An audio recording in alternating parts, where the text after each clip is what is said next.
ain't casting away, it's a deep sea dive, extracting the truth so the culture can thrive. We dissect every piece of the wreckage and rust, turning nautical tales into audible trust. So batten the hatches and lock the main gate. The Shipwreck Podcast is determining fate.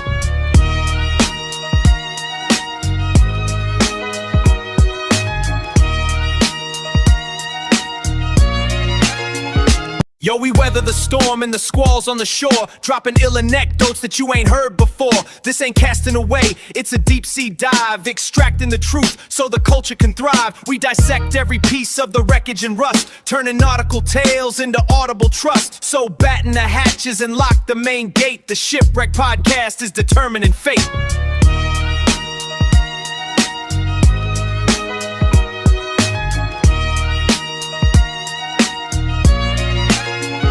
Yo, we weather the storm and the squalls on the shore, dropping ill anecdotes that you ain't heard before. This ain't casting away, it's a deep sea dive, extracting the truth so the culture can thrive. We dissect every piece of the wreckage and rust, turning nautical tales into audible trust. So batten the hatches and lock the main gate. The Shipwreck Podcast is determining fate.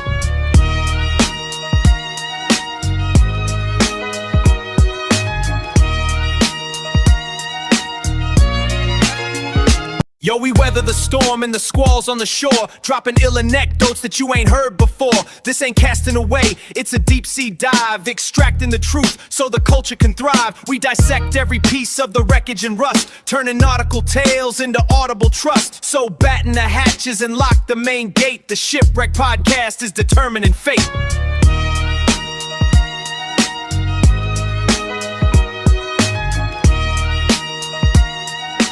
Yo. Welcome to the Shipwreck Podcast. I'm your host, Bobby Ship. How everybody doing today? Happy to be here. What's going on, everybody? Ooh, can't hear myself though. There we go. What's going on, everybody? It's another jam-packed show that we got planned today.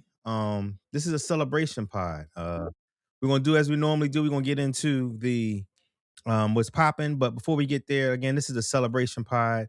We got Father's Day coming up. We got Juneteenth coming up. We got a deal to talk about, a deal going on in the world. I'm just happy today. I'm just happy all around. I got a good nap in earlier. You know, as old folks, you know, you need those naps every now and again. It's been jam packed. I'm happy everybody is here again. This is the great Father's Day pod where we're going to celebrate our fathers out there. We're going to celebrate our fathers out there, or our father figures. So it's not one of those things where, you know, some of us may not been able to have a father and present in their life, but you have somebody there that was taking care of you and looked after you as a father. So we want to celebrate all of that. But before we even get there, we're going to talk about what's popping. We want to always invite our guests on. If you're watching this right now on Facebook, please hit that like, please hit that subscribe. On Facebook, actually share it. Then go to YouTube, hit like and subscribe. If you're on YouTube, hit like and subscribe already. But if you're on Facebook, please hit share because we're trying to get more and more people to join the conversation. We are continuing to grow, and I'm just happy to be here, man. I'm just happy to be here. Welcome. Our first guest as always, Ronnie. How you doing today, my brother? Good afternoon, everybody. Good afternoon. Hey, listen, I'm so excited about this pod, man. Celebrate the Yeah, fathers out here. You know what I we're gonna mean? celebrate it It's gonna today. be a great pod. So again, good to see your face. Uh, you know what I'm saying? Ready to get this on, have some fun, get some people come out here and listen Absolutely. in, join in, please. Yeah, Like, come on share, in. subscribe. You know what I'm saying? Please. Oh, and Yep. call in. I mean, the Call in. number's at Yep, the we got a bottom. number to Please call in call as in well. We got a number to and call in enjoy. as well. Let me slow that number down. Let me slow it down so people, if you want to get in, you definitely call into the number and listen to the conversation or come join the conversation as well. Man, I'm just so happy, man. I'm in a good spot. Mhm. You know, I think life is going well. You know, we celebrating us as brothers right now. We celebrating um life, liberty, the pursuit of happiness. Uh, Unc, I see that you on here. How you feeling? How you feeling today, Unc? Can you hear I'm us? doing good. How you guys doing? Can y'all hear me? Yeah, we got you loud and clear. How you doing? Loud. How y'all Sir. doing, man? How's everybody, man? Glad to be here. Appreciate you guys. Love the podcast. Let's keep it moving. Yeah. It Yep. seems like it's going to be a good one. I'm excited for this podcast. Yeah, I am too. I am too because we all have that special someone, whether it be a father or father figure, that help you to be who you are today, as well as what you have done for your own kids. So again, this is just us celebrating us, and I'm looking forward to it. Ladies, as well, you are more than welcome to call in and give stories, because again, this is about us. We're celebrating everybody. And I sorry I did not think about this on Mother's Day, but you can best believe next Mother's Day we will be doing this. Absolutely. First up, let's talk about what's popping. What's popping in the world, y'all? So, oh, there you go. Oh, you got your mic on. There you go. So what's popping? Well, as we all know, we have a deal to make a deal with the Trump administration and Iran. This deal is pretty bad in my opinion. I don't know what that noise is. Let me see if that. Yeah, that's Ronnie. Ronnie, there's something going on with your noise. You got some noise in the background. I muted you for a minute, just so you know. So we got a deal to make a deal. Let me see. Let me try it now. Yeah. There you go. Yeah, there you go. There you go. I got you loud now. Loud and clear, much better. We got a deal to make a deal. Iran has taken the man to the woodshed, and he's not even done yet. Yeah, yeah, and he's not even done yet. I put you back on mute, Ryan. You got something going on with your thing in the background. It's like a noise, like an electronic noise or something. Yeah. So anyway, the hypocrisy. See, you know why today is such a good day for me is because I went to the Magazoo, the group I'm in, that I share with my auntie. She's in there as well. And I rattled the cage. I start throwing out there because Iran won't have a nuclear weapon. We're not giving them any money, all of this stuff. And so now to see that we're going to give them money without any deal. We're going to give them, they're going to be able to get a nuclear, not be able to get a nuclear weapon, but there's no guarantee that they won't get one. They got the same. They basically have put in the same language that they had under Obama. The straight will be having tolls in 60 days, and just to see these fools, it is absolutely remarkable, and I absolutely love it. I'm in love with what I'm seeing. I really am. Um, how do you guys think about what's going on so far with this deal? Ronnie, Oh, hold on, Ronnie. Hold on, Ronnie. My you bad. say you can't hear. Yeah. Hold on. There you go. There you go, Ronnie. Yeah. So that background, no, that's not me. I don't know what that is. But for let's see what happens on day 31 or day 61, depending on how long this goes. Because what is it for Yeah. 30 or 60 days or something? But we'll see how that Yeah. goes. Yep. But what people don't know, and they talked about it, is like we already been basically taking oil out of there anyway. So it's gonna look pretty sweet for a while. It's gonna look like it's working. It's because they already freaking released a whole bunch of oil tankers that we take there. That's Yeah. gonna that's gonna benefit us for the 30. That's why it's 30 to 60. I don't really know how long it's gonna be, how long that oil that we have there is gonna last. So it's gonna make it look like it's working, but Well, it's not. actually, where we getting the oil from? We're actually getting the oil from our reserves. We're taking a lot. Our reserves are the lowest since they've been since 1983 here in the United States, and they've been doing that throughout the whole world. That's why the market has been so low. They've been getting trickles out of Iran and out of the Persian Gulf, but it's nowhere near as it Mhm. normally is. But they've just been depleting the oil reserves, and I actually got the video to show you of Trump basically saying that Yep. if I keep bombing him, keep staying at war with them, this is going to this gas is going to go too high, and he just can't do it, which tells me that this whole bullshit of we're negotiating from position of strength is complete and utter bullshit. It just is. It just is. you know Listen, so if I own all this oil in my background or my backyard, and you think you about to come over here and just tell me what I'm gonna do with it, good luck with you. yeah. You might have a bigger Yep. bat, bigger gun, but I don't need a bigger bat, bigger gun. This actually this better than bigger bats and bigger guns. Yep. You know what I'm saying? Yep. So Yep. good luck with that. That's why. Yep. That's why. So let's That's why all the presidents prior to this, never did it. and all the administrations, all the super smart people, Hmm. never did it. They warned every other president not to do what just happened. And look what Yep. happens when you don't Yep. listen to what people tell you. So Yep. you touch a hot stove, you get burnt a little bit. Hopefully it don't happen again. Yep. Absolutely. Absolutely. All right. So this is just a quick synopsis of what just happened in the last couple of days, the last day actually, of now that this agreement has been signed. Um it's just amazing to see the hypocrisy and see them just completely do a 180, really. Do a 180. So here we go.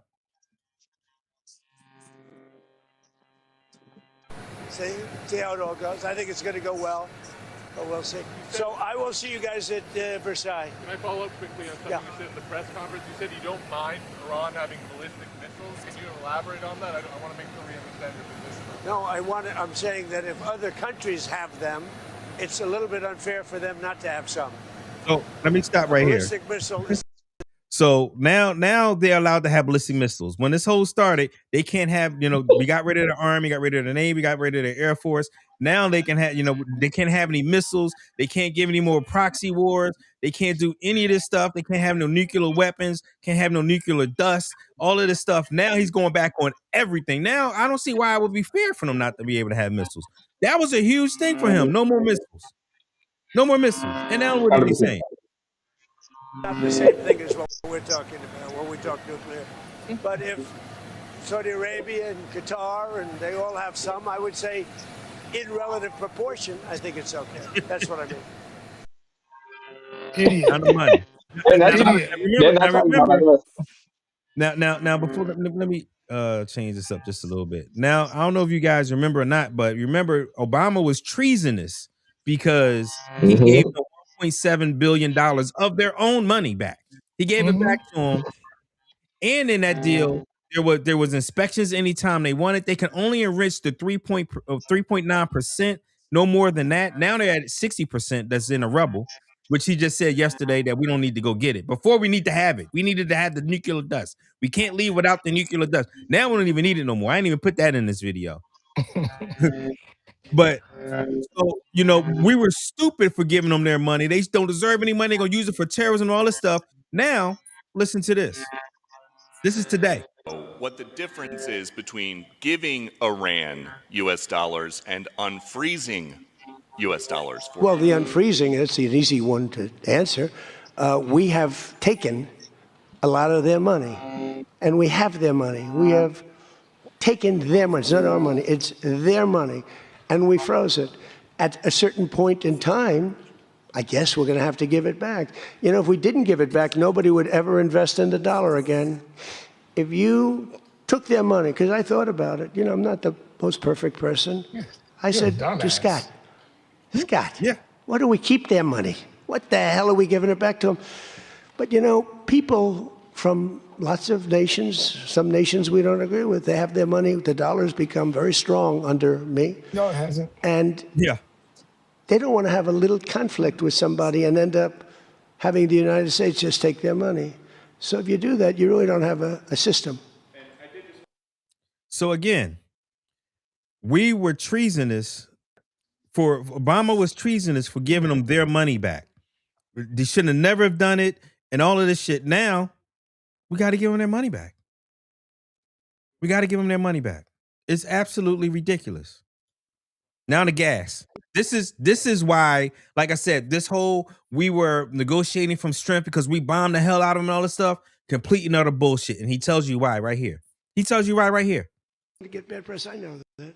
Now, if I did the opposite, if I went out and continued to bomb them for another 4, just bomb the hell out of them, I'd get bad press on that. No, there's nothing I can do. But what this does is it allows the ships to go. If we keep bombing, those ships won't be going. And you're talking about $500, $600, $700 million a day. It's a lot of money. A lot of money. That's why the world is okay. It's liquid. It's fine. Also, we run out of reserves in about 4 weeks. You know, there are reserves all over the world, and we would really run out. And there'll be a time when you wouldn't be able to get it. And you want to see Bedlam? So for all those so-called geniuses that want to show me how smart they are, ask them why didn't they blow up General Soleimani? Ask that of the general and a couple of other people that I like very much, but boy, are they wrong. Go ahead. How about you? That's terrible. That's terrible. So yeah, we're not done That's yet. terrible, Now man. this is just a straight comparison of what he said then, back in the day, and what they're saying now. So this is just a straight comparison. Anytime, anywhere, we should be able to call. Anytime, anywhere. We have to be able to go in and inspect. And if you don't have that, you have nothing, because you know the Iranians are going to cheat. And just for the record, under the JCPOA that Obama signed, they had inspections They have the anytime, nuclear anywhere. agency going They had that. in to Yeah. inspect Anytime, anytime. anytime, So anywhere. guess what's going to happen That under he this tore up. agreement? It's not even it's not even an agreement. agreement. It's a deal. It's a pause. It's a agreement to talk pause. about It's a something later. pause. Yeah. But they're Yeah. going to have the nuclear regulatory agencies going in to inspect again. Pretty much, they're going to do exactly what they already set up. Well, they hope. They hope. Let me They don't tell even you. have that in. They don't even have You that know yet. what Iran's They got? hope to have that. Iran's got his balls. And I like for Iran Exactly. to give the balls to us so we can cut those fuckers up. Yep. Here we go. Place anywhere, anytime U.S. inspectors? That's that part of the deal? Yeah, that's absolutely something that we are negotiating over. We are going to destroy their missiles and raise their missile industry to the ground. You're saying they have 22% of their missiles left. Correct, yes. Okay. It's one thing for the Iranians to say that they're not going to have a nuclear weapon. It's another thing for us to put in place the mechanism to ensure that's not going to happen. Part of that is, of course, to ensure that they don't have the ability to enrich uranium. They're agreeing never to enrich. They're agreeing right now to eliminate the enriched stockpile, and if they don't get to a point where they agree to stop enriching, then they don't get the other benefits of the bargain. And they keep their highly enriched uranium. No, we'll probably destroy it after we get it, but we're not going to let them have it. You could make the case, why even bothering? Because it's not really valuable. It's, it's probably $500,000 worth. It's not very Idiot, valuable. man. I don't know how we listening But to I think this. psychologically, we're How we listening to this, man? Yeah. That was it. That was it. I'm That was telling you, I it. can't even listen to it. They are just idiots. We look so bad on the world stage. It's terrible. I'm listening. It's terrible. Can you hear me? Yeah, I got you. I got you. It's terrible, man, that this guy right here, knows nothing about the military, knows nothing about how it operates, knows nothing about war, because guess what? My daddy got me out of going to a war. I maybe would have learned a little bit of something about war if I would have went and served my country. Mm-hmm. And then this dude right here is going to wage war on this country, and now trying to act like we won something, and we had won nothing. I tell you what, look, Nothing. here's the deal. I said this all along when this thing started. They are not going to beat Iran into submission with just bombing them. And we only got so many of those bombs to throw around. Yep. You are going to have to put boots on the ground. If you really want to truly claim victory, if you put boots on the ground and you use the Navy to really force its way into the Strait of Hormuz, two things are going to happen. We're going to start losing troops. They're going to start dying.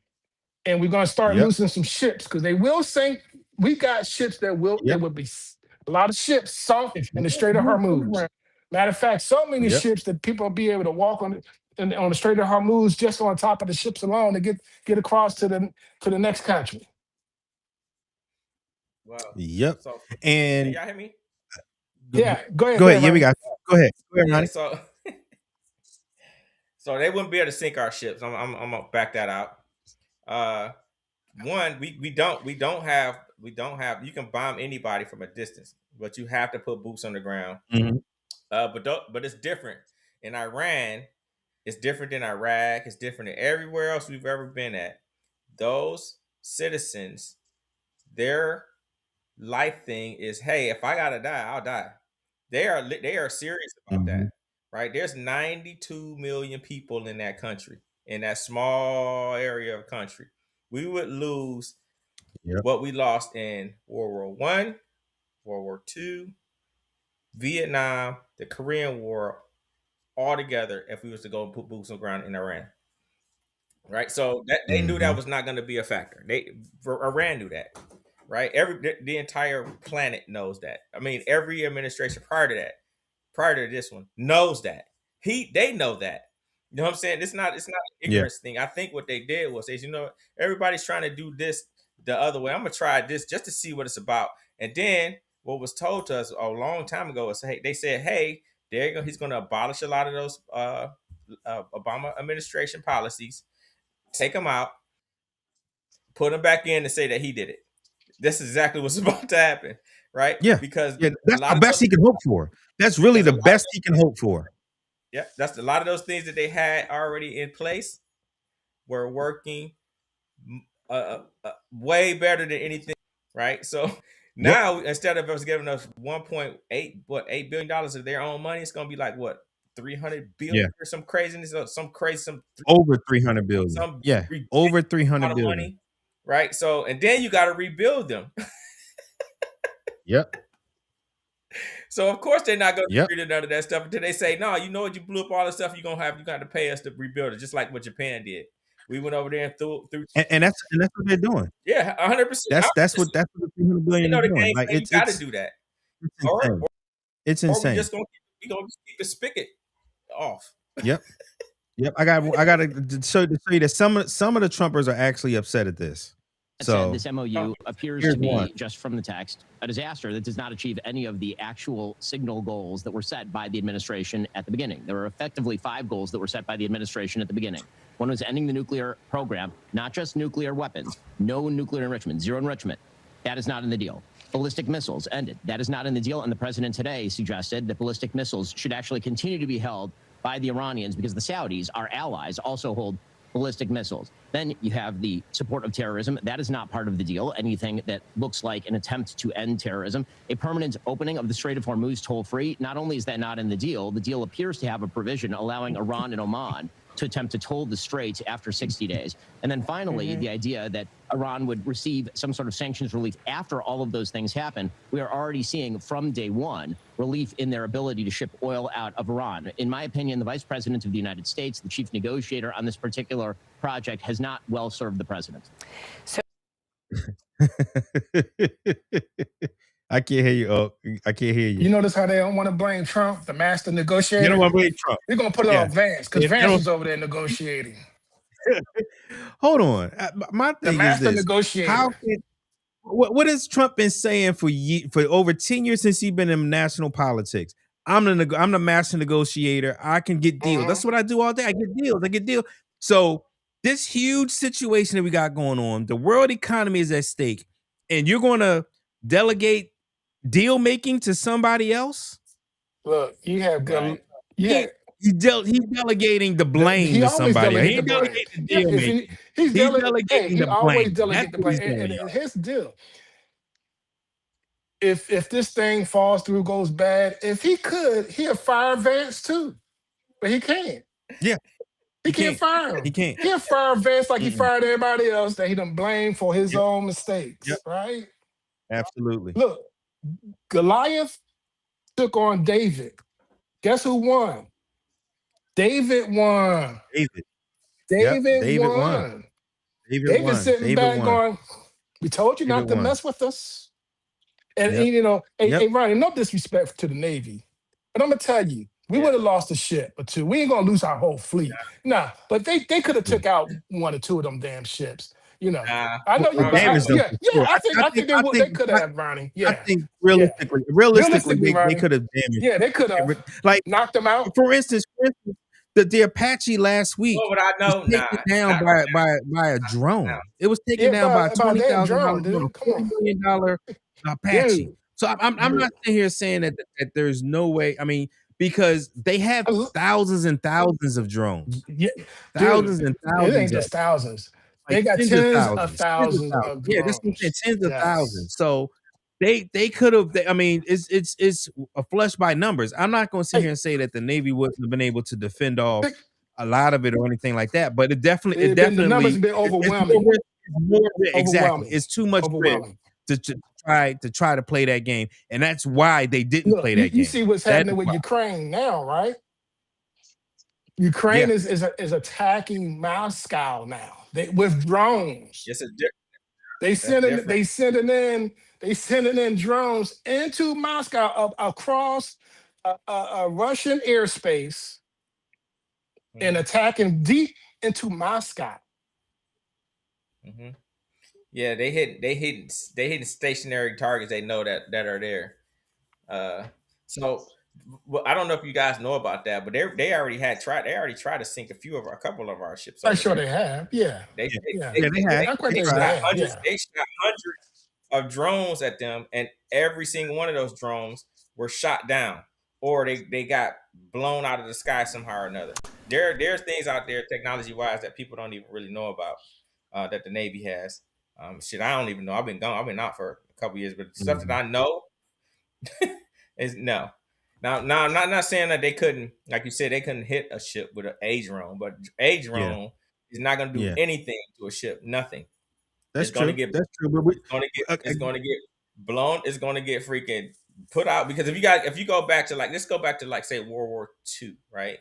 When a freaking 300,000-pound or 2,000-pound bombs went off inside a carrier. True.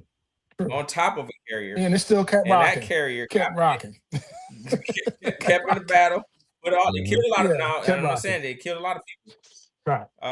But so if the Navy, if the Navy is if you can, we got a powerful Navy. We know that. We know what type of Navy we have.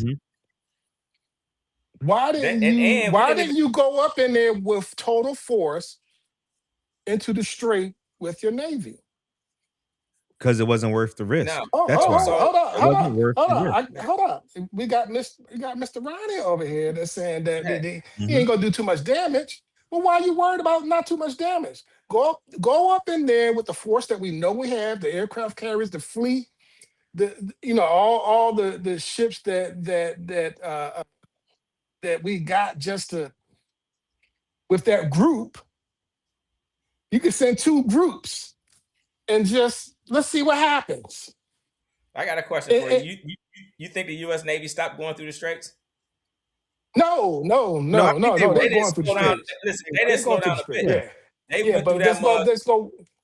They went through there unimpeded, if you will. Yeah. Now, commercial ships don't have the same technologies as a Navy ship would have, right? That's why they don't. Correct. So that's why they couldn't go back and forth through that because they can't navigate through all of that stuff and not have to worry about getting those. And the cargo on those ships are worth. I don't know what's a cargo ship worth with the oil on. I don't know. $1 billion. With the oil on the ship, $1 billion or something floating through there. That's another thing. Like those companies aren't going to be insured for that. They're not going to risk losing, that amount of money. For anything, so they'll sit back and be like, "Hey, we'll get through when they get through this," because enough pressure comes on it. Those companies are losing billions of dollars. You think they're gonna put pressure on the administrations? You crazy as hell. That's why all this stuff is going down, right? So a lot of this stuff, like they pre-planned a lot of this stuff, man. We even when I was in the Navy, man, this day was they've been practicing for this ever since I was in the military, bro. I know how it is in the military. I know how the military train. So I know that they train for specific theaters. They call them theaters of war. Literally. And I know that they train. Yeah, literally. Right. You train for different theaters of war. And for the past 30 years, the theater of war have been in the Middle East. It hasn't been nowhere else. Before that was Vietnam. We used to train for jungle warfare. Because we thought, okay, we're going to have to go back to Vietnam. And then they switched the tune and went, we got to start training for desert warfare. That's a different type of game. We got to get the troops up and ready. Urban warfare. And actually, you're right. Urban warfare with that, because if you put troops on the ground, guess what? But who's better trained than us? I mean, they were no. I'm not gonna doubt what. I'm not gonna doubt what I do doubt though is we have idiots that is running the show. Yeah. Oh, 100%. We have Yeah. absolute asinine idiots running the show. Because XF, right. I agree. are 100%. you kidding me? We got They're not listening. idiots that they're not listening, right? They're not listening, and then not only that, they fired or got rid of a lot of their top war generals. Yep. You got rid of your swamp Mhm. costs, the guys that can tell you what we can and what we cannot do. You know why? Because they told him no. Yeah, and they told him why it was a no. Told him no. And they wasn't going to and their color and gender and their color and gender right. and did not work with what they wanted. Right. So they wanted to get rid of the people and now these yes men aren't doing the stuff. They like, whoa. No, these yes men don't even know we shit. can't do that. Well, some of them just weren't ready. I can't say they don't know nothing, but they just want, it's dude, like they it's came up too fast. Like, know? we're gonna just raise your home, Yeah, dude. Hold on, I'm still trying to learn. Exactly. Shit, turn the fire on in the back. What you talking about? Yeah. Let's go. Yeah, but here's a good. I'm sorry. Go ahead. So go good ahead. part of this really quick is, although this is like I talked about this many times. A lot of times you learn from doing stupid stuff. So a lot of this stuff is being done. I'm loving every second of this because now we understand. People are really seeing that you have to have the right people at the right places at the right positions to do things correctly. Right. Because a lot of people don't understand that. Now they get to see like, oh my God, if we don't have the right person at the helm of the ship, we might crash this mug. So correct. I'm loving every second of this. Yeah. But this is us getting burned. We had to touch the stove. And before I play this last video, because this is somebody else that's pissed that is in Republican Party about this agreement, I want to just say nobody here wants America to lose. Nobody on this. Nobody. I don't think anybody watching. Anybody. None of I us hate on that here our want forces America have to to lose. go through this. Yeah, exactly. But number one, I'm gonna say this: even though we've lost this negotiation and we are surrendering, giving them money and all this stuff, that's still better than putting boots on the ground. I'd rather cut our, take our losses, take it on the chin, pay them whatever, get the hell out of there, instead of putting boots on the ground. So I will commend Trump for that he knew that, you know what, I need to get up out of here. And we lost. Now he's selling, he's selling the loss as a win. Trying to sell it as I'm a not win. gonna let you do that. Yeah, I'm not gonna let you do that. But what I am gonna let you do is what I am gonna say is I'm happy that you didn't put boots on the ground because that would have made it much worse. Agree with that. So that's one thing. With that being said, let me play this last video. Go ahead, cool with it. No, he literally said that in the beginning. He said, "I'm never going to put boots on the ground over there." So he stuck with it. So I'm gonna give him props for that one. However, if one of our ships would have got hit, Sandra, it's wonderful to see you. I was a little surprised, honestly. I mean, we literally had our foot on their throat, militarily, economically. And I read this MOU, if you will, I guess about 48 hours ago, and I didn't believe it. I thought somebody was spoofing me when I saw it, because I see what we're giving up, and then I see this word downblend, and I'm not the smartest guy in the world, Sandra, but if you can downblend, then you can upblend. And how long would it take Iran to upblend? Because Donald Trump is going to be gone in January 2029, but the so-called supreme leader is not going to be. So here's my question for my fellow citizens. Do you really think Iran has abandoned its nuclear ambition? Do you believe them? What do you think they're going to do with the $300 billion? What are they going to do with the oil revenue? You think they're going to build schools? You think they're going to build, they're going to make women's life better, or are they going to continue to target America and Israel? I happen to think the latter. So again, I am happy. Why am I happy? Is because that's being said on Fox News. For the first time in years, they're getting told the truth. Now, it's not every day, all day. I mean, it's not the entire time over the last week or a couple of days. But they're getting to hear it some. They're getting to hear it some from Ben Shapiro and this guy, Dowdy, I think his name is, Trey Dowdy, I think. But anyway, they're getting to hear the truth that your boy lost. The man lost. America lost. And these Trumpers, these cultists, they're getting to hear it. And now to see the cultists having to change to, well, like one of them said to me yesterday, Well, it's going to be contracts, and that's just more winning because that means that more Americans are going to get money. Companies going to get money to rebuild the country and stuff. Like so you're finding ways. They're trying to find ways to justify the 300 billion, even when we couldn't give them 1.5 with Obama. So agreed. My co-producer said this is a part. I don't know if y'all seen on Facebook, but remember I had this workman's comp Yeah, case that you he need to give filed him his on me. money, man, because he fell. No, Give that I'm not. boy his money. I'm not.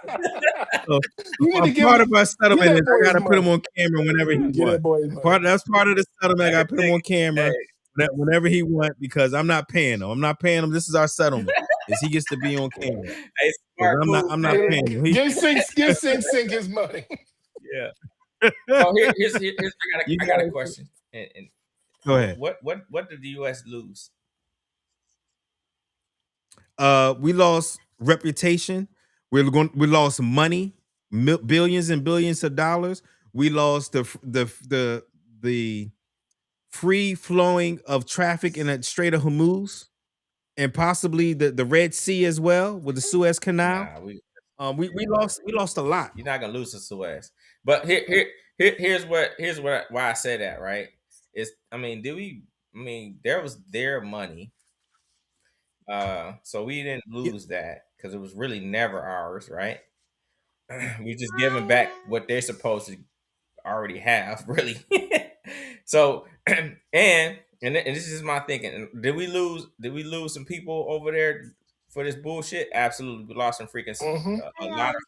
Yes, And I'm not even. we lost human lives. People stop talking about that, but the people that got injured, it was over 200 people. You don't even talk about them people.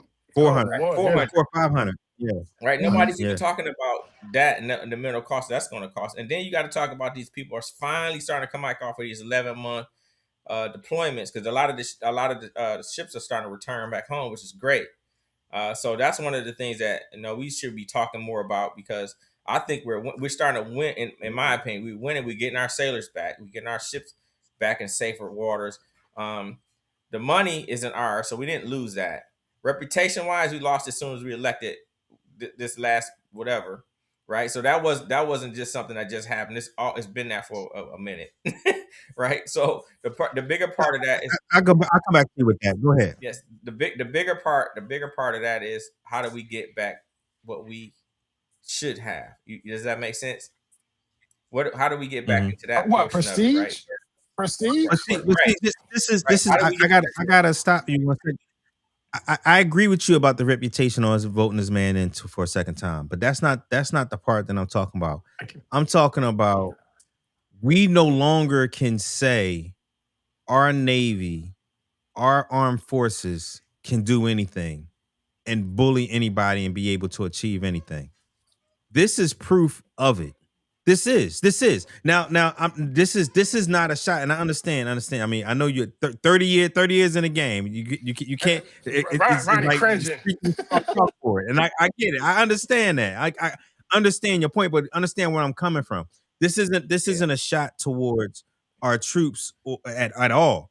This is saying strategically, and as an American people, we don't want to.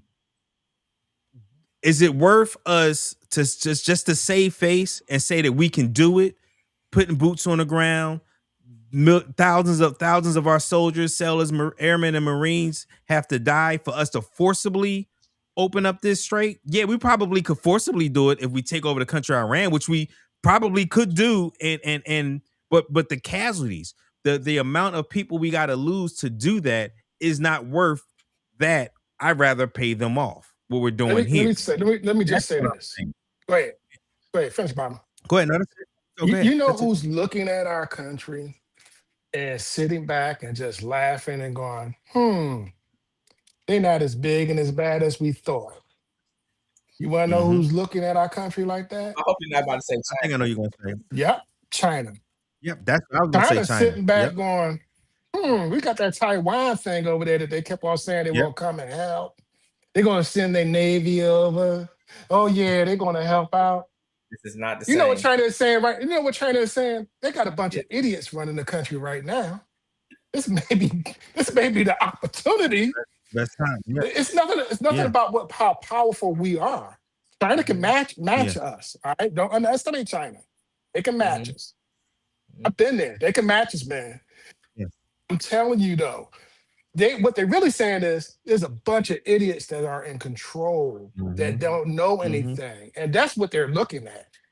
They're looking at, man, they don't even know what they're doing over there. They done screwed this whole thing all up. Had the whole world jacked up. And I would add the willingness too of the American people. So how many Americans right That's what now it would is. say, you I'm gonna know, tell you why. oh, China invaded Iran today. How many Americans, what do you think the polling would be that, yeah, we need to send our troops in there, and 30%, maybe 30% would say, yes, send our troops in to go take Taiwan back? Maybe Not 30%. after what happened in Iran. It'd probably be lower than that. You know, No, Americans, I agree. That's what I'm we saying. are veterans, right? But the average American, they just don't really have the true stomach for war. We've been trained for war. We've been, you know, this is what we have done in our lives. But the average American don't really have the stomach for war. If they get called up in the draft, they trying to get the hell out of it. They don't want to go, right? So it's only way that the American people would get behind something is if we had another 9/11.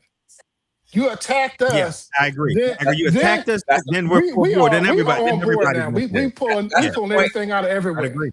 Listen, that's the point I was Go gonna ahead, make. Ronnie. Go ahead, Ronnie. That's why I said that those aren't the same. Taiwan, Iran, or those aren't Yeah, even true. comparative, True. right? So what I was gonna say is the only time that we've ever really been at war is when somebody actually attacked us. We don't usually attack people.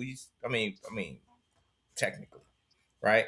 But the only time that you real with the American people that's gonna be like, oh, let's go carpet bomb their ass and put people on there, it's because it has to be something in it for us. We have to be losing something.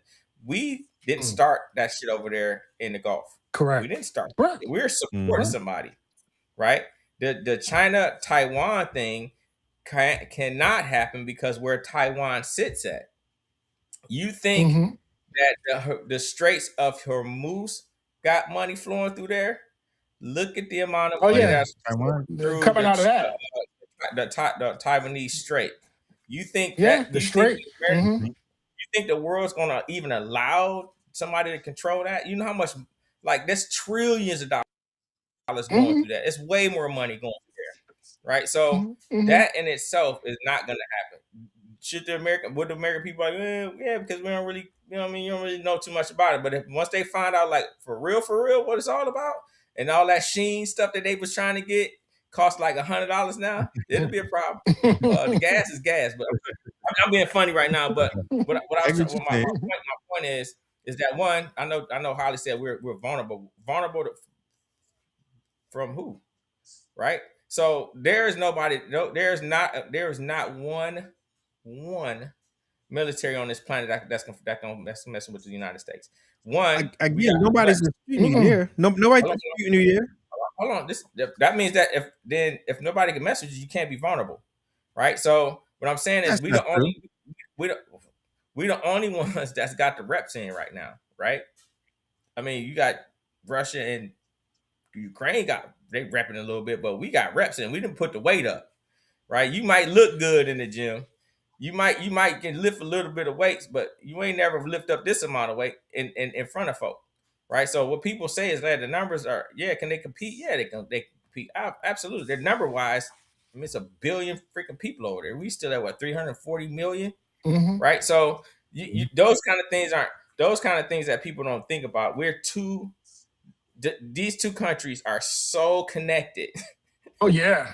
That if you take one out of the equation, the other one's gonna fail. That's how connected that's true. it is, right? That's true. So people always look at, oh yeah, you got to have a rival. You always got to point some finger. This is the person this is the biggest rival. This is the biggest rival. Like, are they really your rival? I mean, because if you take one of them out, what happens to the other one? Let me tell you, right? Nobody can take the place for either side of that economically.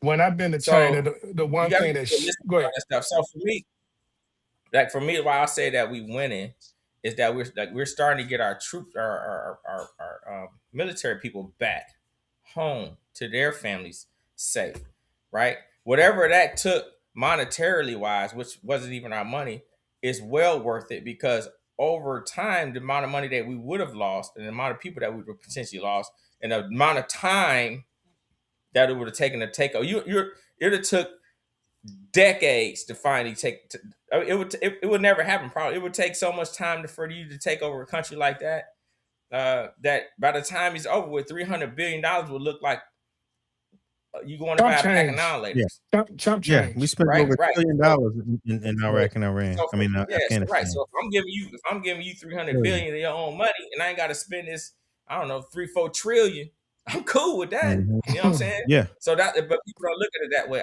That's why I look at it. That's what I'm saying. That's why I look at it as a win, because overall, we getting out cheap.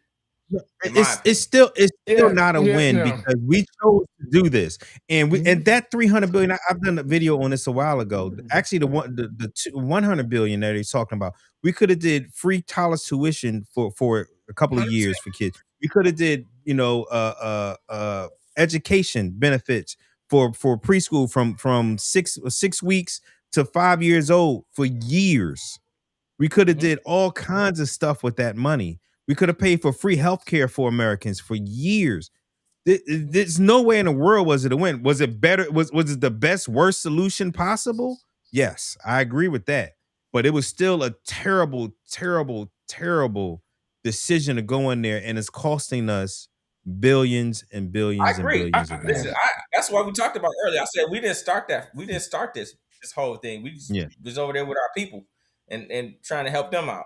And I agree with you that we should be utilizing our tax money for those type of things. And if you really want to look at it, if you took, and this ain't just happened, if you go back from the inception of the defense budget, you take 1% of any part of that defense budget pays for college and school from a child up to a 4-year degree for free, right? So that's been like that for, I don't know, half a century, longer than that, right? So, but we always been building our defense up, build defense up. But take 1% of the defense budget, and all of that stuff is paid for by far, easy, right? So don't look. That's why I say, like, a lot of times, when you want to look at it, you got to look at the whole holistic picture, like the whole picture. Right, what's happening now is just a culmination, really, of all the stuff that's been happening. It's like, okay, we're good. We can't always win, right? Michael Jordan missed layups. You know what I mean? He missed free throws too. He made more free throws than he missed. That's where we are. We make it. We've been great for much longer than we haven't been. So if we start improving, start getting the right reps in, back what we're supposed to get. Right now, we got an injury. We're nursing our injury. This wasn't. We got to get back. This wasn't a operational failure. This wasn't an operational failure. Our military did what they were supposed to do. This was a strategic failure. But that being said, I'm gonna move on to the next subject. We're gonna go next week. We're gonna talk more about accountability challenge. Because I want to be 60 days in, so I want to do a full check-in. So anybody that you're watching now, we're doing accountability. We want to save everything for next week because that'll be our 60-day mark. And we're going to talk about that to see where everybody is at. With that being said, I want to spend the rest of the time talking about our fathers and celebrating Father's Day, or those that were father figures in your life. But first, this just came across to me. One of our faithful shipmates, Vanessa, sent this to me. And I thought it was a perfect segue to get into the fathers thing, because I wanted to give some time to talk about this. This is going viral right now. It is a father who took his two young daughters, into a woman's restroom to have them use the bathroom. Clearly, you can see, like, to me, I think from the video that this was just like, men and women's bathroom, but it was like not a bunch of stalls. I think it was just, a stall or whatever. But anyway, regardless of that, this is what happened when he was finishing up and taking his two daughters out of there. There is a man with his two little girls using the women's bathroom. Wash your hands, baby. He is. He's washing his hands with his daughters right now. He is leaving us. All right, baby.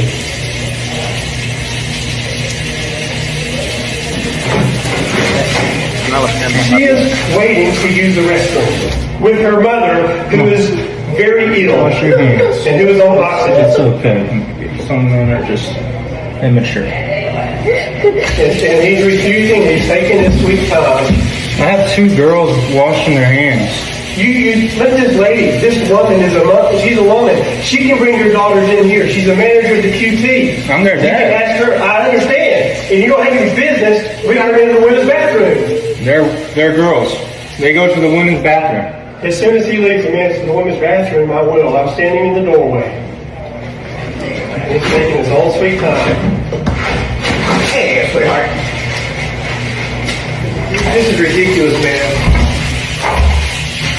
I am so sorry. It's okay. Some men are just immature.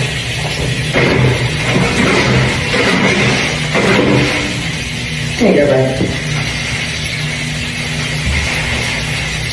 Right here, bro. You dry your hands? All right, come on. Come on here.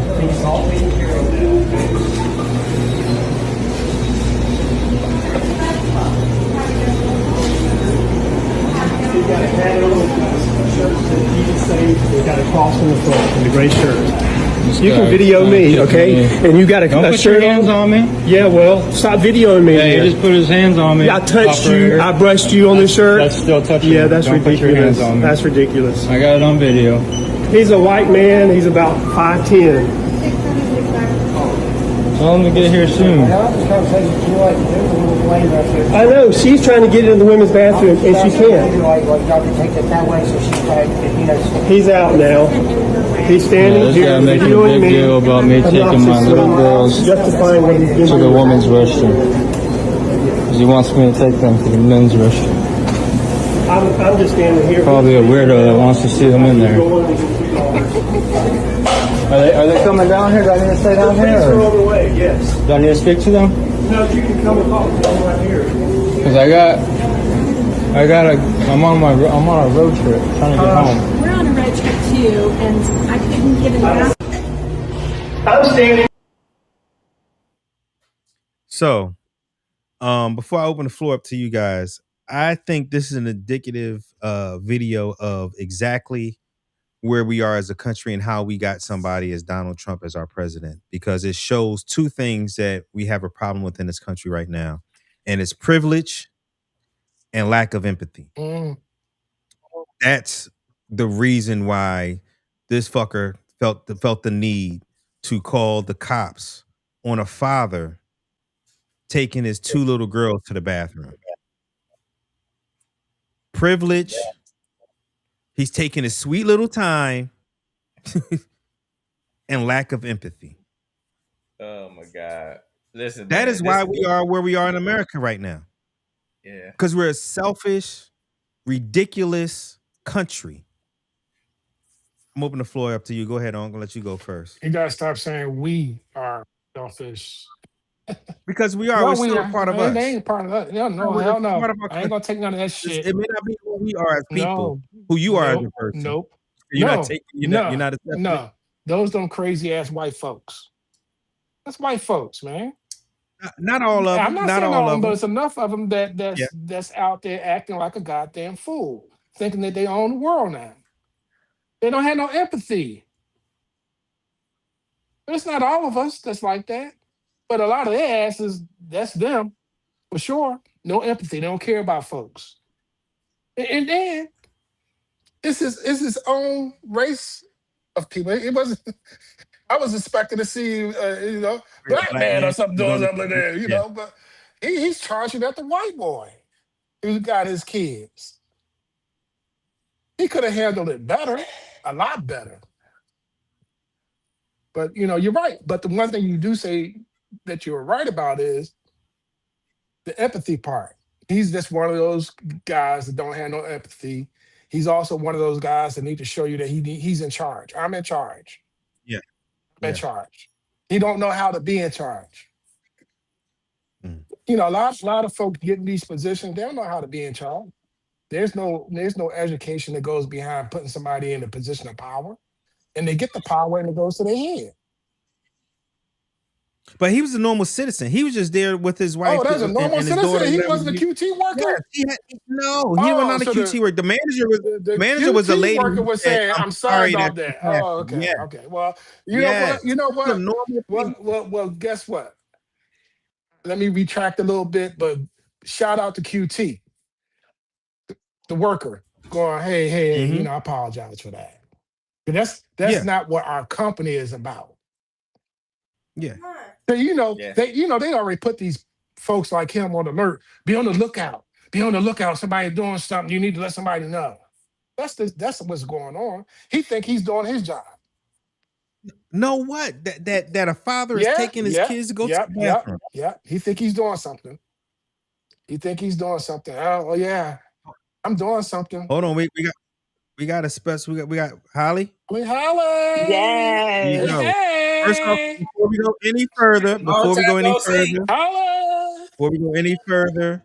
Congratulations, Holly. Congratulations. Congratulations. She Yes, is a thank new you. I grandmother. am. I am. So excited.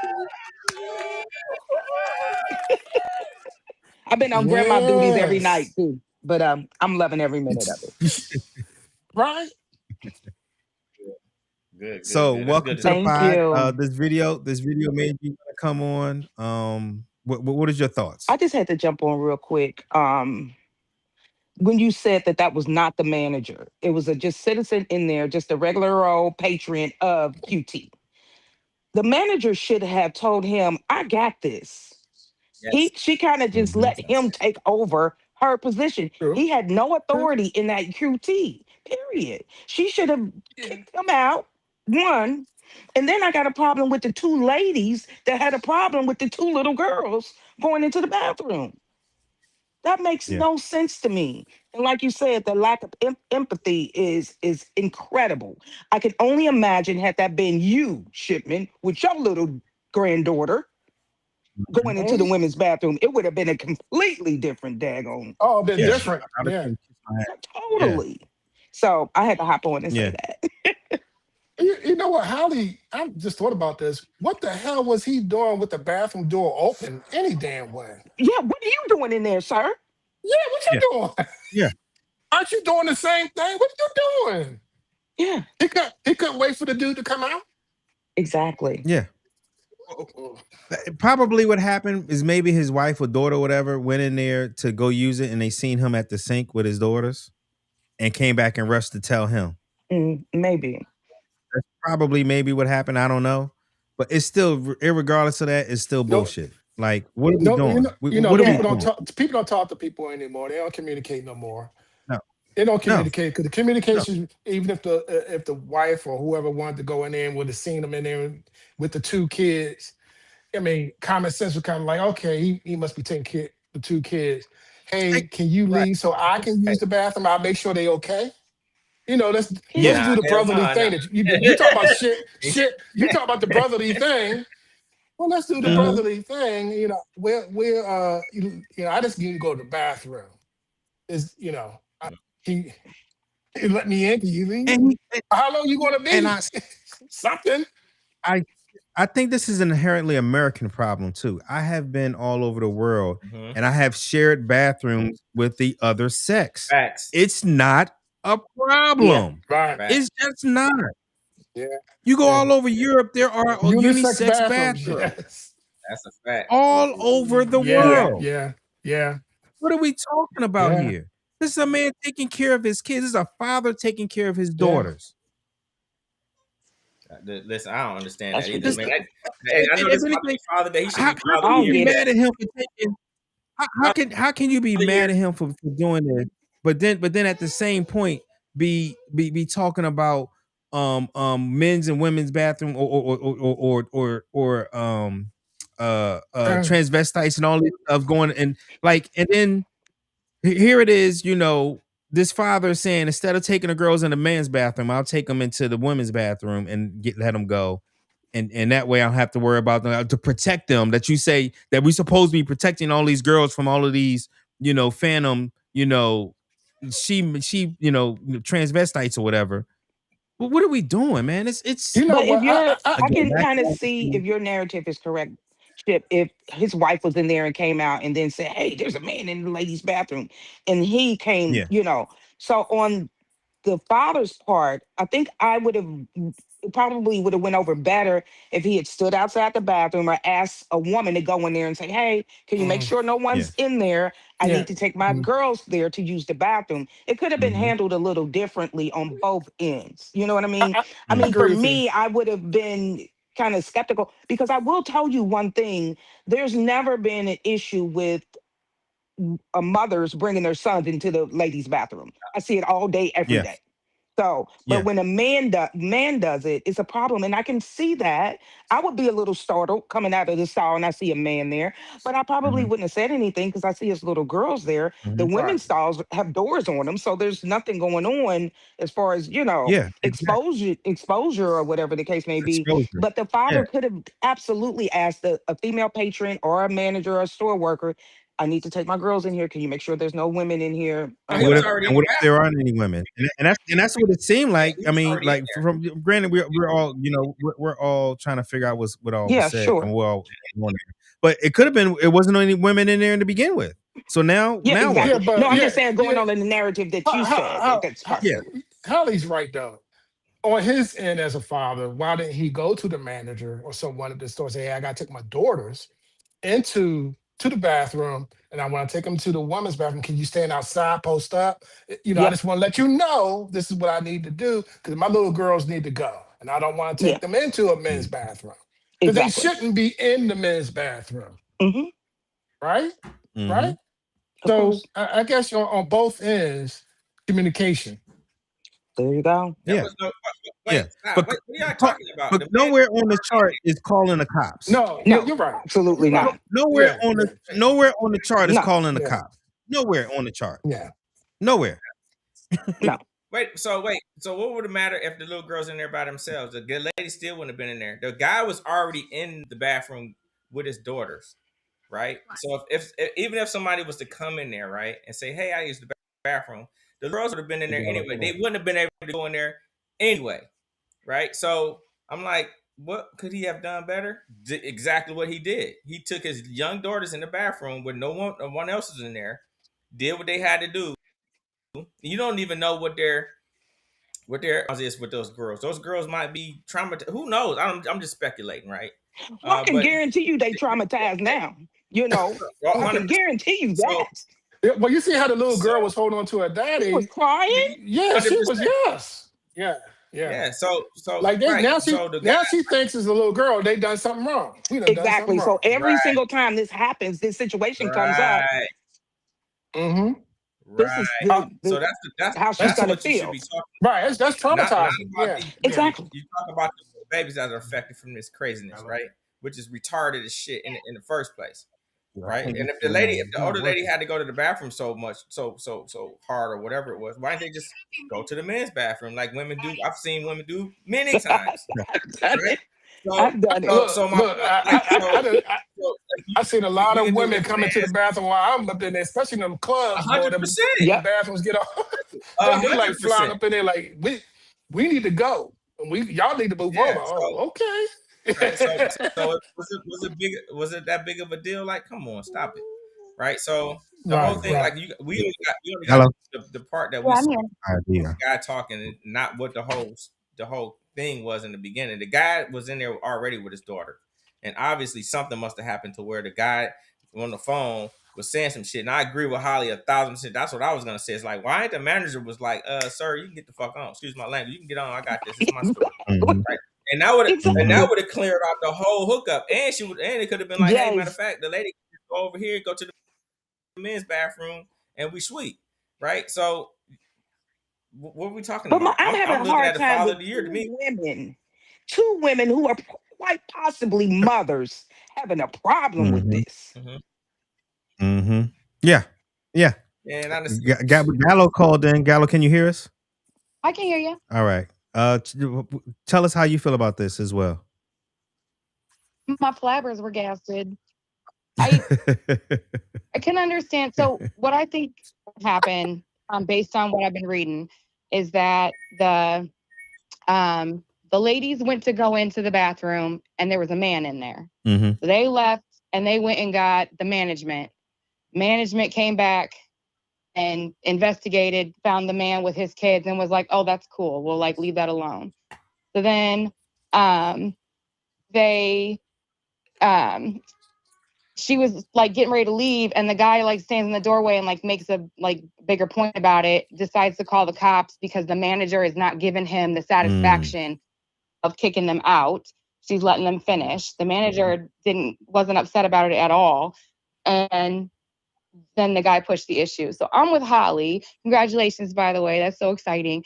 Um, so I think that the manager had a duty to step in. But with my customer service hat on, I know that I'm picking my battles very carefully. They're in Alabama. This guy is already acting Agitated. irrational. He's Mhm. right. He's big. He's loud. He's throwing his weight around. He's calling the cops because I'm not giving him the answer he wants. I'm probably not pushing back too hard on that guy just from a customer service point of view, especially if he's got the police already on the way. I'm going to let them handle it. I'm going to trespass him and then we're going to call it a day. Right. But the the the part that like Holly said with those two women, I understand the initial, oh my gosh, there's a man in here and maybe being a little scared or upset. That's a reflex. Okay. But then when the manager goes, hey, he's in here with his kids, or when the man you're with understands he is helping little girls, even if Mhm. it was a little girl and a little boy, he's got small children he didn't want to take into the men's room for whatever reason. You got this like that's where your shock should be wearing off and your empathy should be kicking on and going, oh, I can wait 10 seconds. That lady was in a diaper anyway. Let's be real honest. So, you know what I mean? Like, you've got a minute. And even if you don't, you're the adult, you acquiesce to the child. I understand the rest of the adults acquiescing to the lady in the wheelchair, but she's still in line behind the kids, right? Yeah. So, I don't know. That's where I'm at. It just made me hot. Yeah, it's just I agree ridiculous. 100%. It just this is where we are as a country, and this is why we have that terrible human being in office. Is because we have a bunch of people who are completely selfish, and that is why we are where we are. I truly believe that. Truly believe that as a country. Yeah.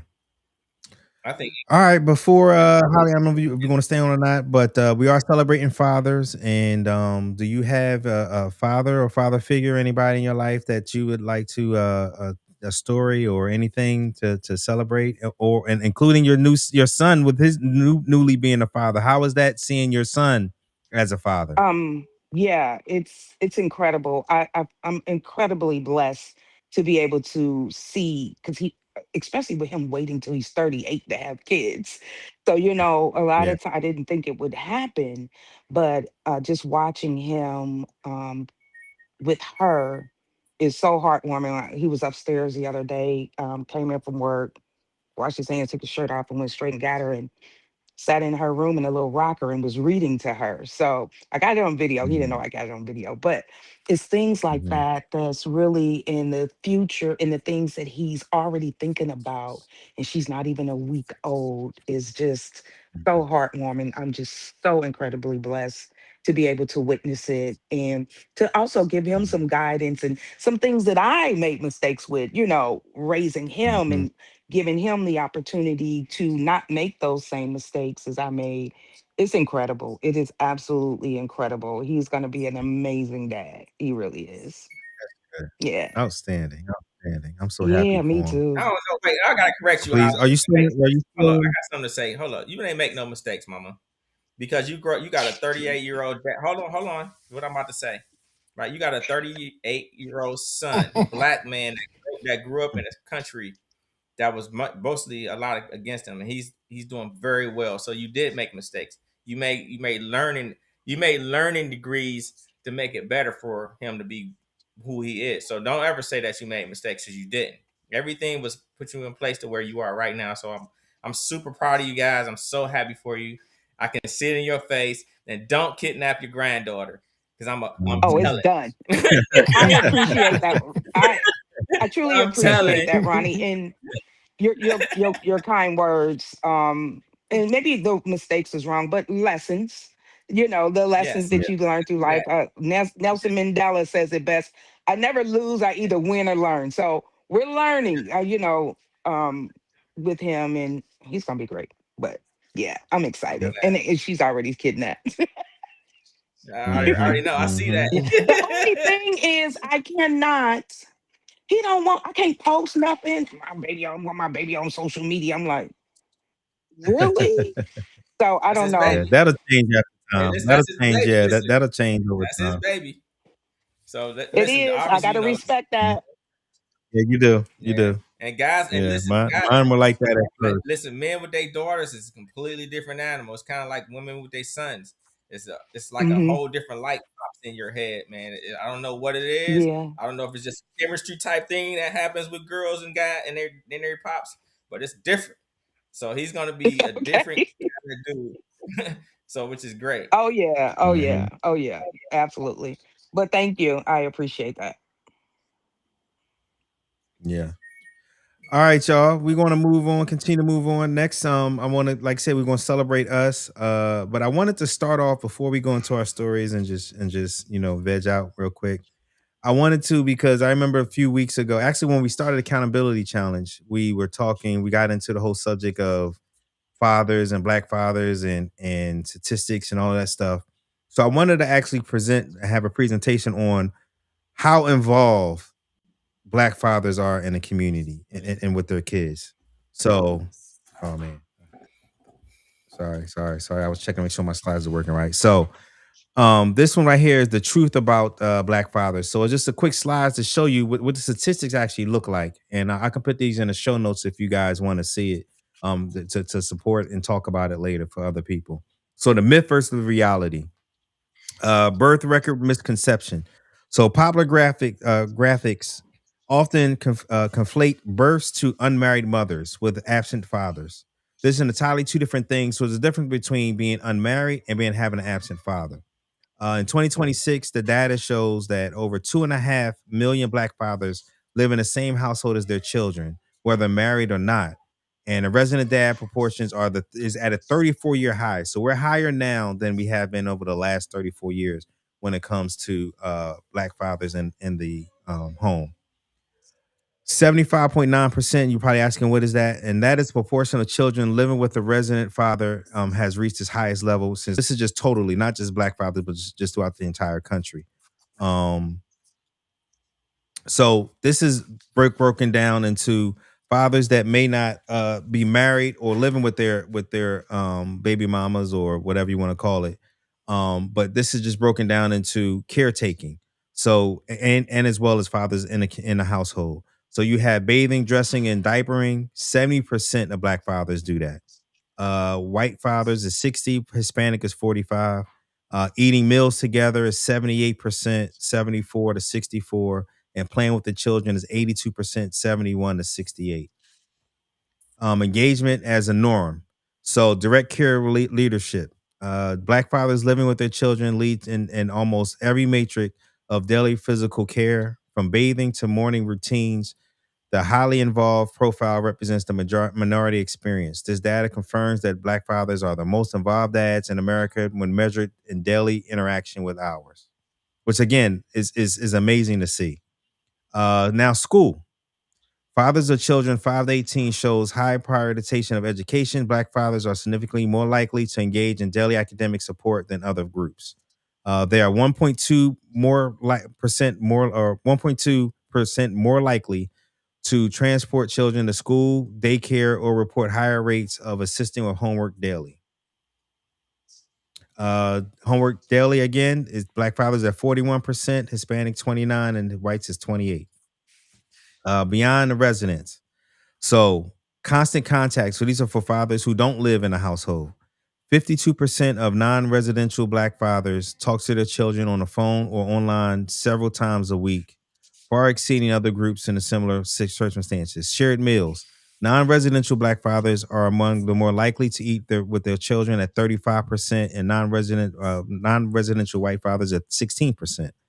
Self-assessment: 65% of black fathers report that they are doing a very good job at fathering, compared to 48% of white counterparts. The data is clear. There are the coaches at the Saturday morning practice, the voices reading bedtime stories, the hands packing lunches. There are most likely involved fathers in America. And that was it. Uh, with that being said, I'm opening it up to everyone else. Ronnie, I'm gonna go with you first because I know you said that you had somebody special in your life that helped to raise you and get you where you need to be. Talk Yeah. about not only that, but also how involved and stuff with your own kids, and how proud of you, for the person you became, as far as Oh, the so father you became. yeah, so for me, my father, he was killed before I was actually even born, right? So I Wow. never actually met my father, right? So, but however, I had 9 uncles, very involved. I Mhm. should say that, very involved uncles, because they like my parents grew up together, so they all like my uncles and my dad. They were like some of my dad. They were best friends, so they raised me like their son. And then we had like neighborhood fathers, right? The main Mhm. one, I had a lot of people around me, men wise, where they were, very involved with me to make sure that I wasn't doing something too crazy, but which I was, most of the time. But one of the main people, actually, it's two main people, right? One was my neighbor. His name was Nelson Shaw. So he was like the neighborhood dad, right? He was the one taking us. He took me to my first movie, taught me how to ride a bike. You know what I mean? Taught me how to tie my shoes. Came in my first black eye with a baseball he hit me in the face with. So I give him credit for like, you know what I mean? He was like super involved with like, you know what I mean? With the whole neighborhood because he was that successful dad. You know, he worked. He was the Huxtable dude of the block. Right now, Mhm. other kids had their own mother, their fathers, but everybody went to him for everything because he would come and just gather us all up and go do all kind of take it to baseball games. You know, he was that dude. He was that kind of parent, right? Even though he had a son and a daughter, but we just always stayed involved. And then I had, I had even street cats, man. Like, you know what I mean? Time, you know what I mean? Put you in the positions where they don't want you to even be in those type of positions, telling you, hey, stay away from certain things. Who grew up with my father, right? So they all were, Mhm. very like I had a super involved neighborhood, and when they say a village raised you, they meant a village raised me, and luckily, I had that amount around me to where I got out of Detroit and then did what I was supposed to do. Yeah. How involved am I with my kids? There is nothing more important than that. So to me, like being a father, not having a biological father, like oh, I forgot one other person. My Uncle Jerry was like a really, really, really, really involved person too. But me and being a father and a dad, listen, like I said earlier, there is nothing more important than that to me, right? Just watching them matriculate through life and make sure that they stay within the guardrails, even though my guardrails with them Mhm. are kind of tight right now. But as they get older, I kind of got to loosen them up. I got two in college right now, which are doing really, really well. Two in high school. So and they doing pretty good. So I'm cool with it. Like I'm that cool that like I don't. And the one thing I don't do is I can't be a hypocrite about certain things, right? Because I did some things at Mhm. an early age that I can't be like, don't do this, don't do that, don't do this type of deal. I just deal with it. And I never sugarcoat stuff. So for me, that's fatherhood on both ends of the fence for me. Outstanding, outstanding. I'm like I said, it does take a village.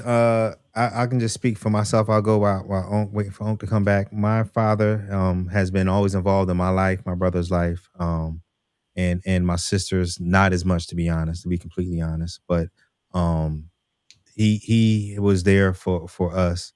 Um, he helped me be the man that I am, as far as a father and as a man, period. He taught me what to do and what not to do, like you was talking about Holly earlier. Like we all do learn from our mistakes, and we all do learn from those before us, and as you continue in grandmotherhood here, you will soon see that you're gonna be saying, "Don't yell at her like that. Don't say that to her like, don't tell me." And he's gonna be looking at you like, "Mom, that's exactly what you was doing to me when I was, So I 100%. hear that in the house all the time, all the time.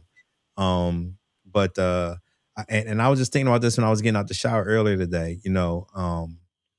I was there for my son. My son is here for his son. My dad was there for me. And my grandfather was there for my dad. All of us, and I believe my great grandfather was there for my grandfather, his great grandfather as well. Like we've had a huge amount of shipments and Robert Call shipments in from our Ronald line Shipman. To accept, press. that has been there. It's so many stories, from him teaching, being our baseball coach, the first um, league that we had, league that we were in. We were the first blacks in the league. So my dad had to be the coach because none of the other coaches, none of the white coaches wanted to coach black kids. So my dad had to be the coach, and my big brother to us, Mike. Our big brother Mike was his assistant coach, who was an older brother to one of our teammates, one of our neighbors. It was them two as the coach, and they put every minor. So we decided to play. Now we got we had some. It was black and Puerto Ricans, and then it was wanted to be a girl that wanted to play. So she wanted to be on our team too. So it was all in. We was all the misfits. We was the bad news bears basically, because they didn't want and everybody else was just the white boys, you know, and he was the coach for that, and he just talked about the racism and stuff with that. Just so much, he just taught me about so many different things. My brother just called just now. Ron, can you hear us? Yeah, I can hear y'all. All right. How you feeling about the Father's Day and celebrating? Where are you at? What made you call in?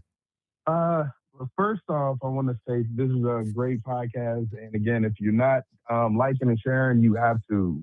This is educational, it's family, and it's fun.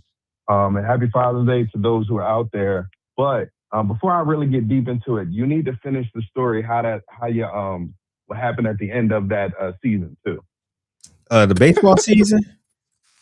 With your amazing home run shot. I hit the bar I hit the story. ball so far that they had to put a fence in after that season. That's a fact. That is a fact.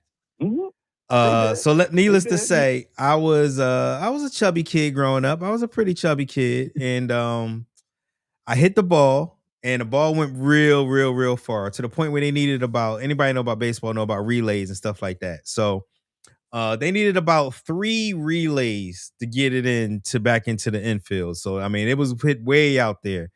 And my big ass, it took a while to get around the bases. And by the time I got to third base, I was tired, boss. I'm tired, boss. And by the time I got home, the ball was right there waiting for me. No, you got threw out. Wow. I got threw out. Yes, he did. So he hit the ball so far, legit, it went on the highway. They went on the highway, got the ball, went, got a paper, went, had lunch, walked back to the park, and still threw Bobby out at home. Yeah, that was I something. wanted to say to your story earlier about Dad taking your team of misfits.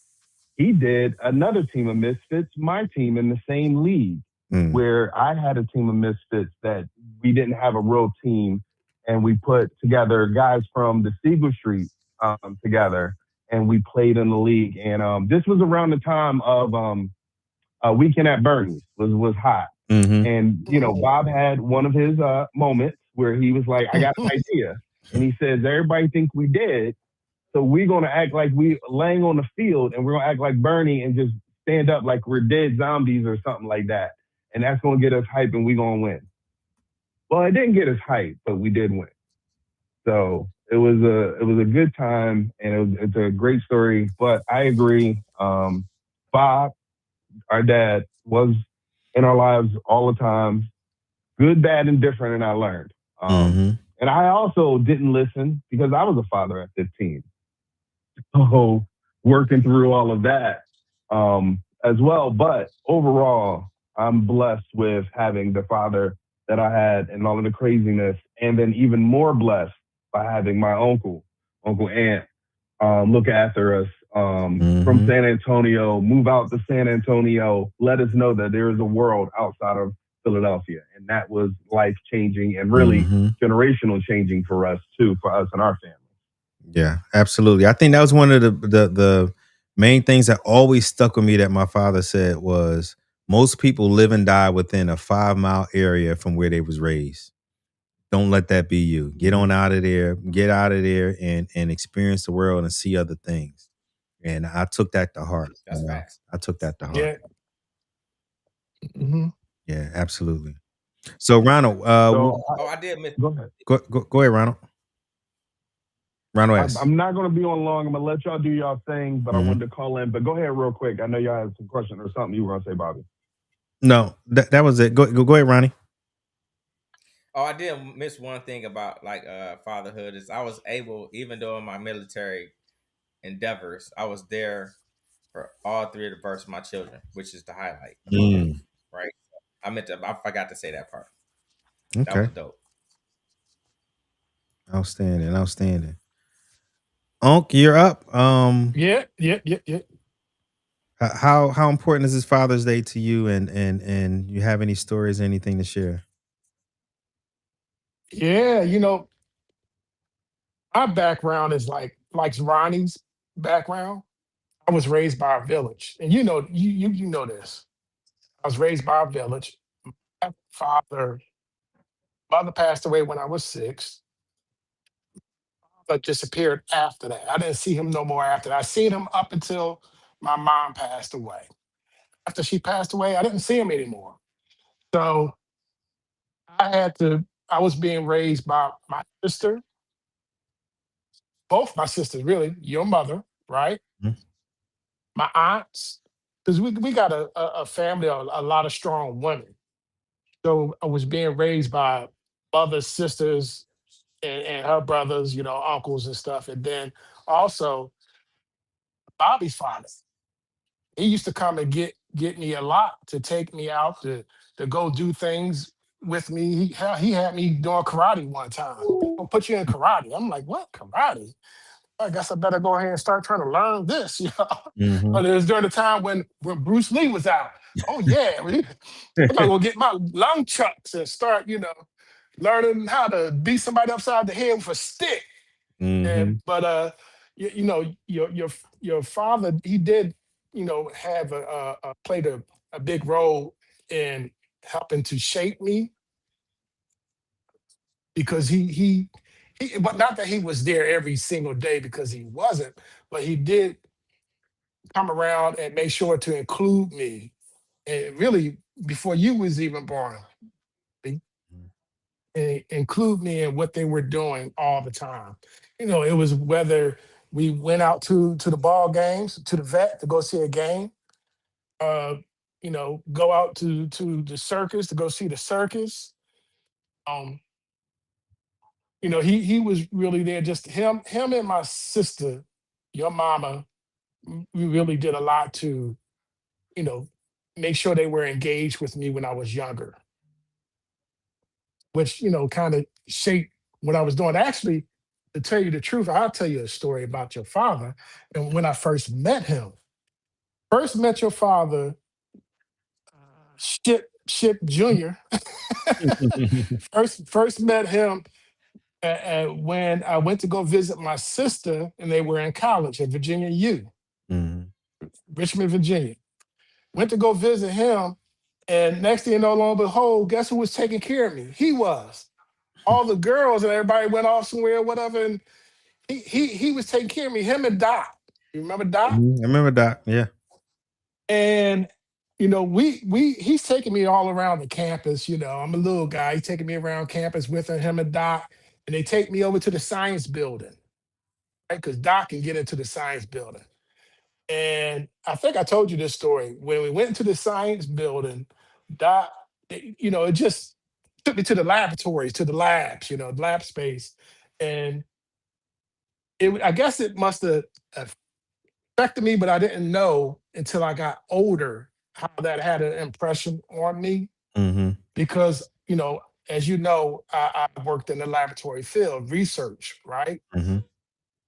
Think I leaned that way, and I was always good at science, and I think a lot of that was because how that made an impression on me that I didn't understand until I got older. Yeah. Right?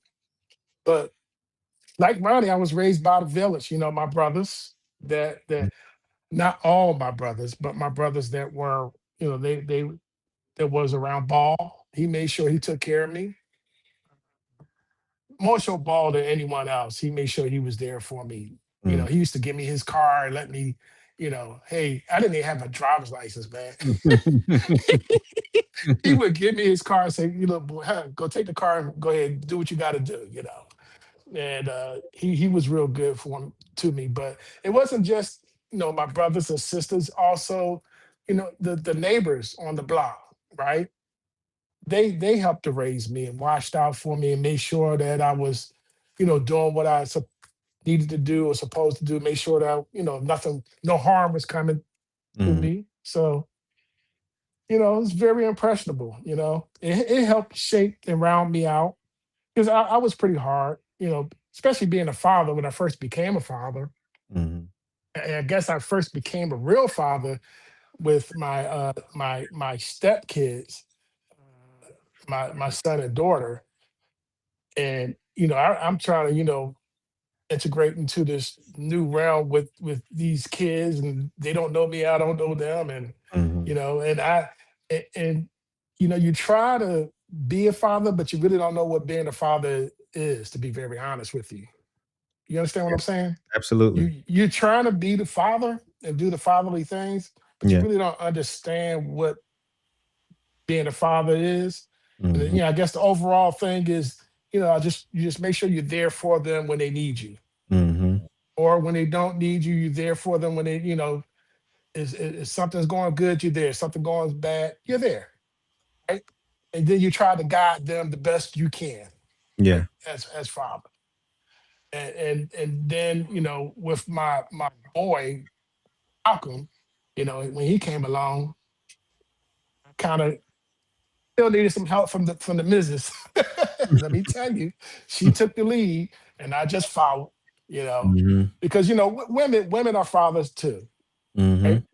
They're fathers too, and you know she helped to guide me and you know set me straight, even though I was hard headed a lot of times.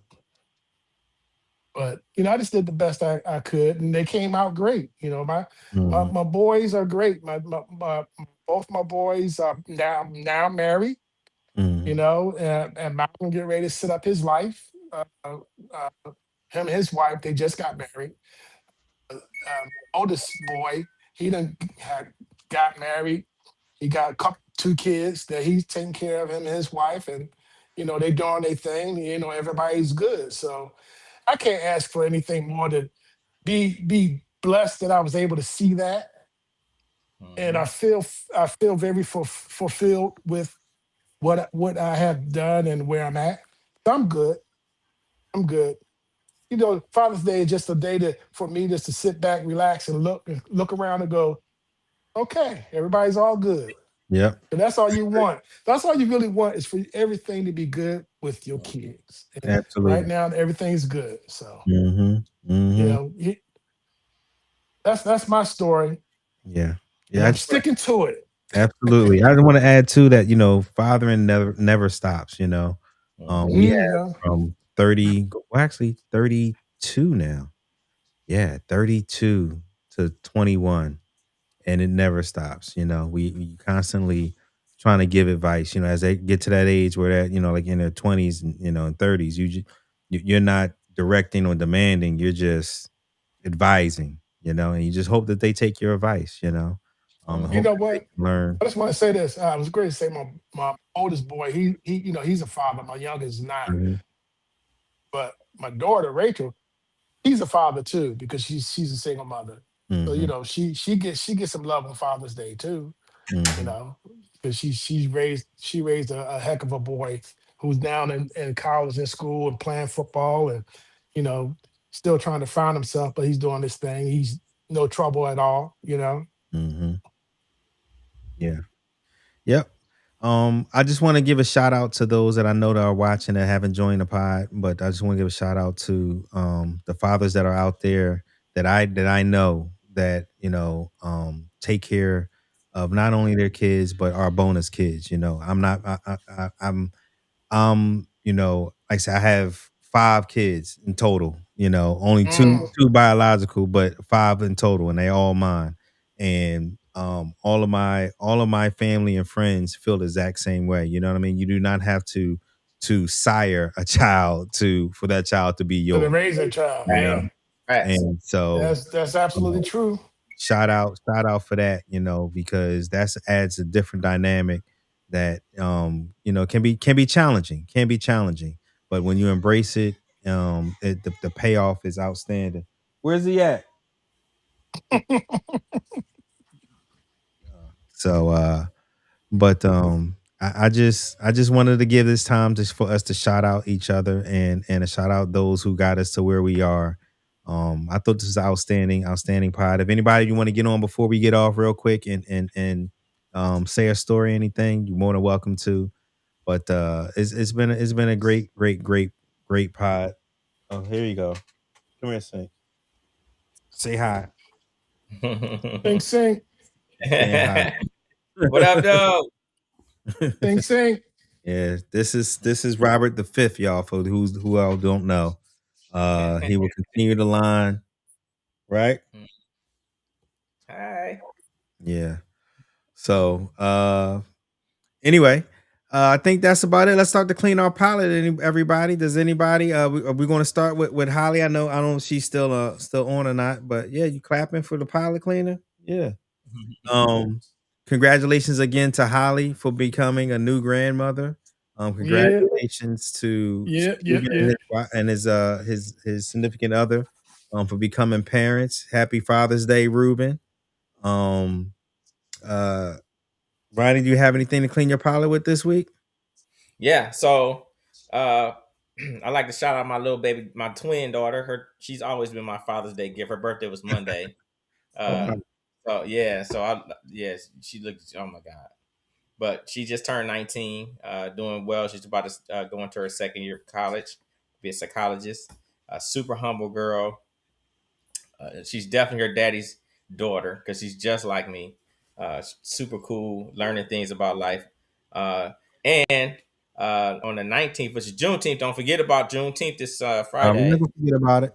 which is my Mhm. mom's birthday. Oh wow. So Happy birthday. Happy yeah, birthday. right. Mother's Day or mom's, birthday now is a national holiday. So it's always been a national holiday to me. But no, Mhm. that's my clean the palate. Yeah. All right. Before we continue on clean the palate, we have somebody else, another guest. Kilo Bravo, you up there? Can you hear us? Black. I see you're on, but I can't hear you. We can't hear you. Brother. There you go. Let me try. Oh, Holly. Holly, you back? I've been on. I don't know No, what happened. My phone's okay. acting crazy. Can you hear me? Yeah, we got you loud and clear. We're trying to get Okay, Black. We great. can't get him. Like your audio doesn't seem like it's working. Let me. I'm gonna call you, Black. Um. Holly, you got anything to clean your palate before we go to Black? I know. I think the greatest thing is me becoming a grandmother. You already gave me a Hell shout out for yeah. that. So, Yeah. Yeah. yeah, that's enough for me. I do want to also just say Happy Father's Day to all the men that are being fathers to their own children, and then also those, and you and your uncle also made a point, and you too, Ronnie, for those that stood in the gap when there was nobody there to play that role or mold you and guide you. They are exceptional men in and of itself, like you said, Ship. Mm, When you embrace what's not biologically yours as your own, and you're standing in that gap and you're standing in it as if they are, it's that's amazing. So just happy Father's Day to you all. I will say my son started something many years ago, and he calls me on Mother's Day and wishes me Mother's Day. But Mhm. for him, he celebrates me on his birthday because that's the day I became a mother. So when Oh. he said Father's Day, this, I'm like, well, Father's Day, is this your first Father's Day? He said, no, my Father's Day was June the 12th when I became a father. So we celebrated, of course, the birth of his daughter. So, but yeah, fathers are important. They are super important. And like you said, your daughter, I think you said your daughter was a single mom. Yeah, Yeah, yeah. it's real. Yes, yeah. Yeah, it That is. thing is Yeah, it real. I is. did it. I did Yes. it myself. So happy Father's Hey, Day hey, to her hey, as happy well. Father's Day to you. Yeah. So, but You that's it. know? I appreciate all the love too. Thank you all and happy Father's Day. Yeah. Absolutely. Thank you. Happy Father's Day. Happy Black, are Father's you up? Day. Yeah, can you hear me? Yeah, we got you now. It's Black. Hey, everybody. Hey, Hey, hey. man. Hey, fam. Happy How you Father's doing? Day. Holly, congratulations. Greatest feeling in the world. It's going to be a nice ride. You're going to love it. Mm-hmm. But I wanted to log on and say Happy Father's Day. It's typically a day that is not as celebrated. Your uncle said it best. That day for us, if everybody good, we good. Mm-hmm. And that's kind of what we hope for and wish for on our day. So just had to log on before you hung up. Just tell everybody Happy Father's Day, great job. And just a short story for me. My dad wasn't there for me. My mom pretty much raised me. I had uncles that stepped in, showed me how to be a man. But to be honest, I learned more from my friends that was dads or a man as I left the house. So they gave me the basics, but I learned more from my group of friends on how to be a man, what not to do, and everybody. I learned from all of y'all. It's like there's certain stuff you did as a father. I'm like, man, I'm gonna do that. I'm gonna start doing that. Same with Eddie. Same with everybody, every man that I ran across, I took something from them that I like, and I started doing that, and I became that. So it's truly a village because one man can't teach another man everything he need to know. Yeah. So I learned from everybody. Yeah. Mm-hmm. I So think. Go ahead, Black. I'm sorry. no, I didn't cut you I off. just wanted to say that, add Yeah. that little bit into Yeah. it. You are absolutely right about that, and I think that's what makes great fathers there too, is to being able to be humble enough to say, hey, I don't know, but I know Uncle Black do, call Uncle Black. Hey, I don't know, but hey, Uncle Hans know, call Uncle Hans. Hey, I don't know, call Uncle Ant. He got you. He'll tell you, hey, I don't know. We're gonna call Master Chief, we're gonna call Master Chief Young. He got you. We're gonna call like being able to say, I don't know, but we can find out. Yep. Just my daughter called you last night. I was like, call Ship. Mm-hmm. Mm-hmm. So That's the Absolutely. village. That's what we got to back. We got to create that Yeah. back. Village is Yeah. that Yeah. village is what's missing. I think in our society, bro. I think that village Yeah. part we're talking about needs to be much stronger than it used to be back in the day. Because I remember when I was a kid, bro. I could be miles away from home, bro. I mean miles, and be like, "Hey, ain't you burn these little grandson, boy? You better take your little tail back on home. Stop doing." Yeah, I'm dead ass. Like, how the hell you know who the hell? You know what I mean? But that's how it's supposed to be. So, but that's the village, man. I mean, that's the village that we got to create back and make it stronger as it used to be. That's what we're missing. My wife wanted to say something right quick, Ship. Yeah, go ahead. Hey, everybody. Hey. Hey.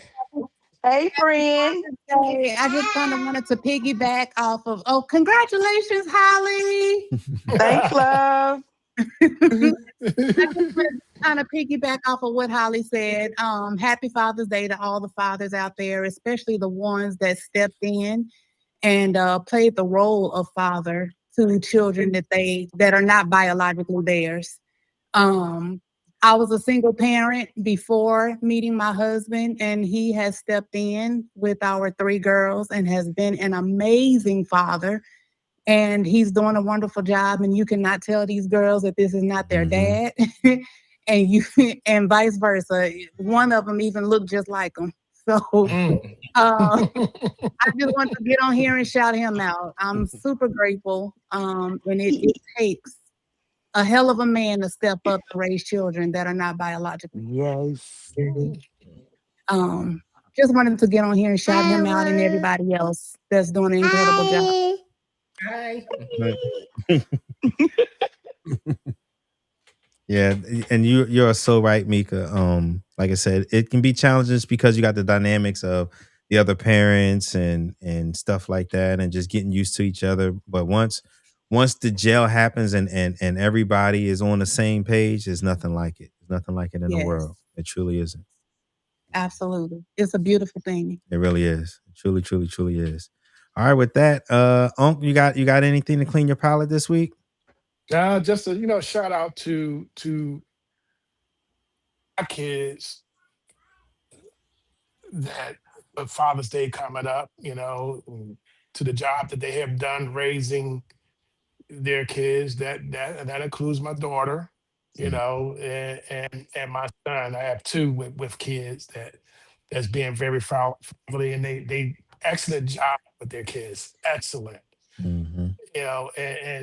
You and Ronald, excellent fathers, man. You guys, man, y'all, I'm so proud of you both because I see what you're doing and see how y'all and how you been with your kids as fathers. Man, y'all excellent, man. I'm so proud that I could call you guys my nephews. Everyone, man, just happy Father's Day. I hope you all have a good day. Just take it easy, relax, chill, and 2026. Let's do it. Yeah, let's do it. We're gonna end on that. That is cleaning our palate for the day, y'all. Yay. Awesome. Yeah, see, I'm coming back. See, I'll be back. Yeah, okay. When? All right, y'all. I love y'all, and I'll see y'all next week. Love you All right. back. All right Y'all have now. a good one. Have Peace. fun. Love Enjoy. you. Don't cheat. Have fun.